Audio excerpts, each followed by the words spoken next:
Hello, this week's topic is Depression Costs More Than Therapy, Part 2. This is a continuation of my July 2, 2024 video that depression costs more than therapy. Yes, depression costs money.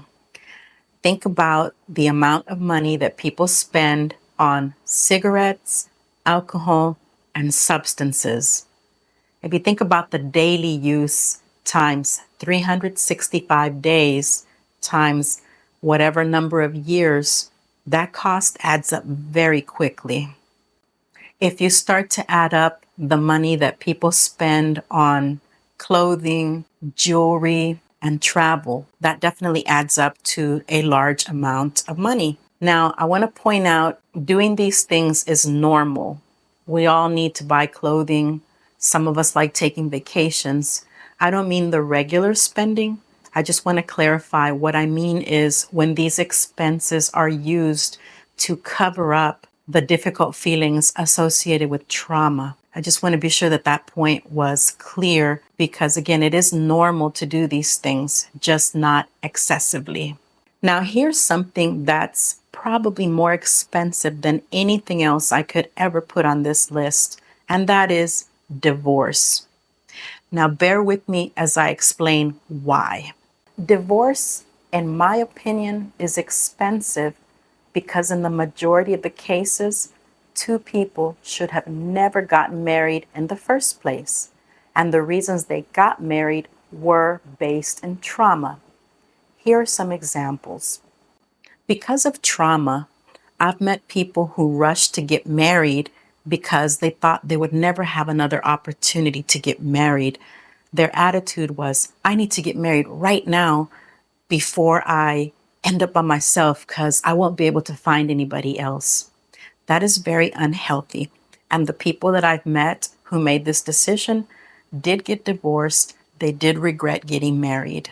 There's another thing that's based in trauma frequently, and that is when we fail to see the red flags. The person could be abusive, mean, or whatever, nasty, fill in whatever word that is appropriate here. But a lot of times people fail to see those red flags, or they do see them, but they ignore them because, again, it's this fear. Their fear is they're going to end up alone for the rest of their lives. So they go ahead and go through with the marriage, even though they know in their heart that person is not the right match. Some people who have a low self-esteem also feel the pressure to get married to anyone as long as they can get rid of the stigma of being single. And again, in most cases, this happens because their low self-esteem is rooted in trauma. And it's easier to get married and not have to face that criticism. But eventually, this plan also backfires because it isn't based on a positive self-esteem and self-love. So inevitably, that type of marriage will fail in many cases. Another thing that happens is people get married strictly for financial reasons. They don't think they have enough money to make it on their own, and they think they need somebody to help financially support them. And again, this is based many times in trauma. Maybe they're not developing their talents fully. Maybe they don't believe in their ability to make their own money, whatever the case may be. And this type of marriage, when it's based strictly on finances, tends to fail. Another situation is that people are coerced into marriage because they've gone through trauma and they have a low self-esteem. They're not able to set boundaries and say, you know what, I really don't want to marry you. And instead, they feel coerced and they go through with the marriage anyway. And in many of these cases, these marriages also fail. Even if people get married for apparently good reasons, once they get married, they have a hard time setting boundaries. For example, in many cases, one person likes to save money and the other person is an excessive spender. If the person who likes to save money experienced trauma, they may not have the ability to set boundaries on the person who is the excessive spender. And this causes a lot of financial problems. And a lot of times these marriages also fail. So another example is one of the spouses racks up a lot of debt because they spend excessively, but specifically on the children. They're not able to tell the child no. The child is asking for things that are way out of the budget, way out of what they can afford. And the parent may feel some guilt and spends a lot of money. So again, more debt is racked up, more on the lines of inability to set boundaries with children. And when there's a lot of problems with finances, these marriages also tend to fail. So, in these cases, when people go through divorce for the reasons I mentioned, plus potentially other reasons, it's very expensive. Lawyers charge very high fees for the divorces. Assets have to be split. Somebody has to pay child support. The list can go on, but definitely divorce is very expensive for most people. In one case, I personally know someone whose divorce cost $2 million. That's a huge sum of money. And this person told me that if she had known better, she wouldn't have got married to that person. This person was not the right match. She didn't see the red flags, and this cost her $2 million. If these situations go unhealed, a person could still have these problems after divorce and continue to spend more money. For example, after a divorce, parents could feel guilty about what they've put their children through. And again, they spend a lot of money on their children out of guilt or because kids may take advantage of that and try to get more out of their parents because of the situation, and the parents don't set boundaries and more money is spent. Okay, enough about the divorce situation. Now let's move on to work.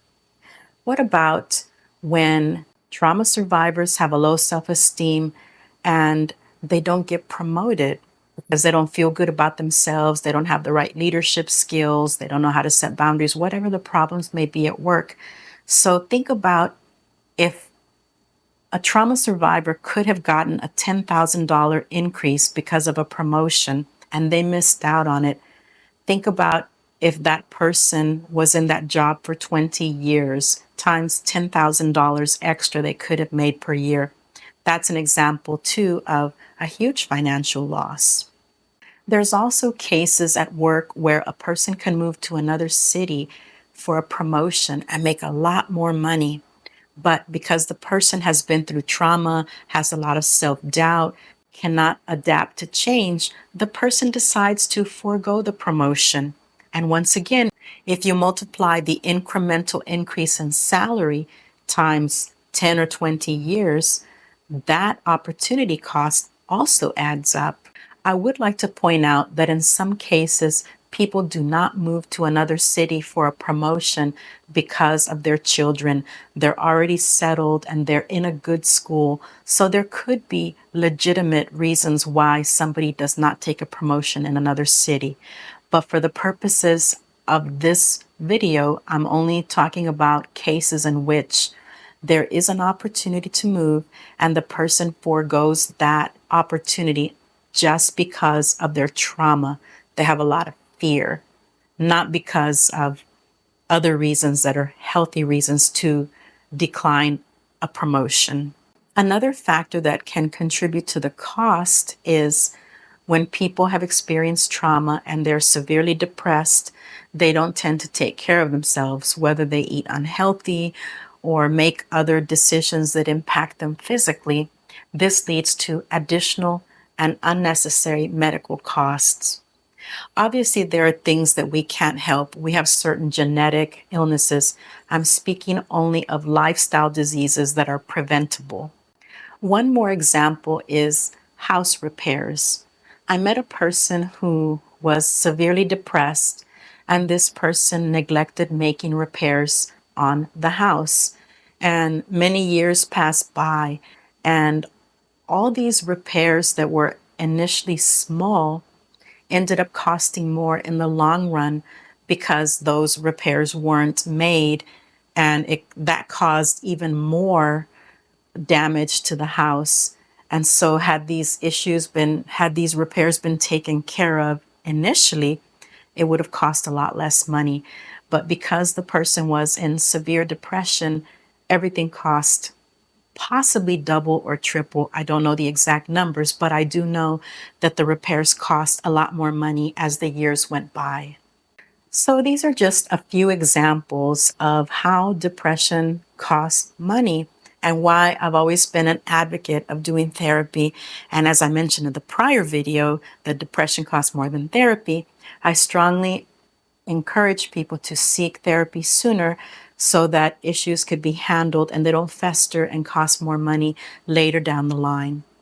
I also want to do a future video on the non-monetary costs of depression.